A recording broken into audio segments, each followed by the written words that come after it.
story. Here's another story about the Kloisenberger Rebbe. I wrote the story this week, but I'll tell you the story anyway.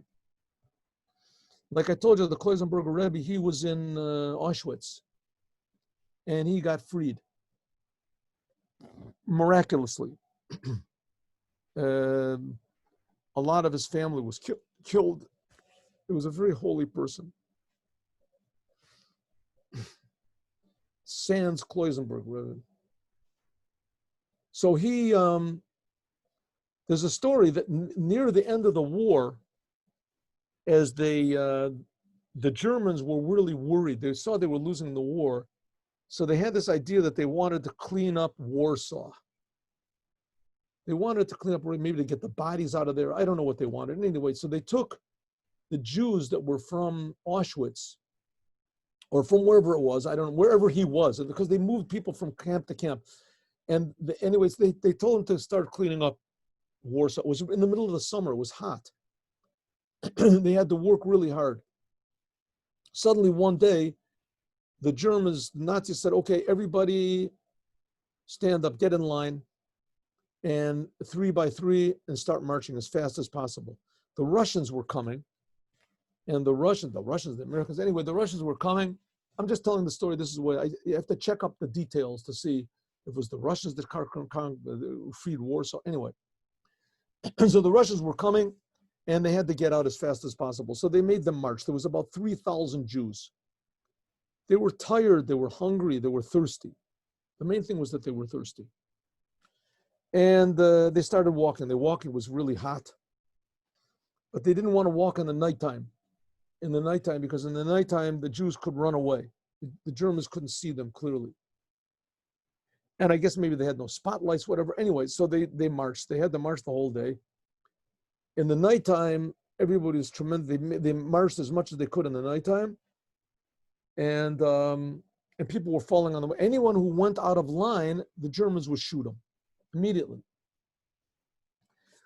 So that was, and people were falling off. They were dropping. And when they would go by like a river or something, people would just go crazy and they would start running toward the river just to drink something, and they would shoot them. So the Kloisenberger Rebbe passed the word down. He said, don't let the Germans win. We should all die. We'll live. Don't worry about it. I will provide water for everybody. Just don't go crazy. Don't go out of line. Don't step out of line. There were people who were stepping out of line on purpose just so that they would get killed. It was easier to die by bullets than by thirst. It's a terrible death. So we learned that in the Chumash, if you remember.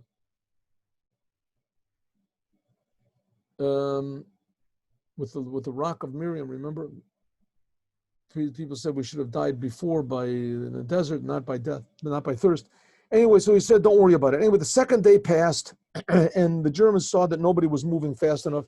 So and I guess maybe the Russians weren't on their tail, so they let everybody lay down. And in the nighttime, they couldn't work anyway, lay down. So the word got back to the Rebbe. Rebbe, you promised us there was going to be water. What's there going to be? So the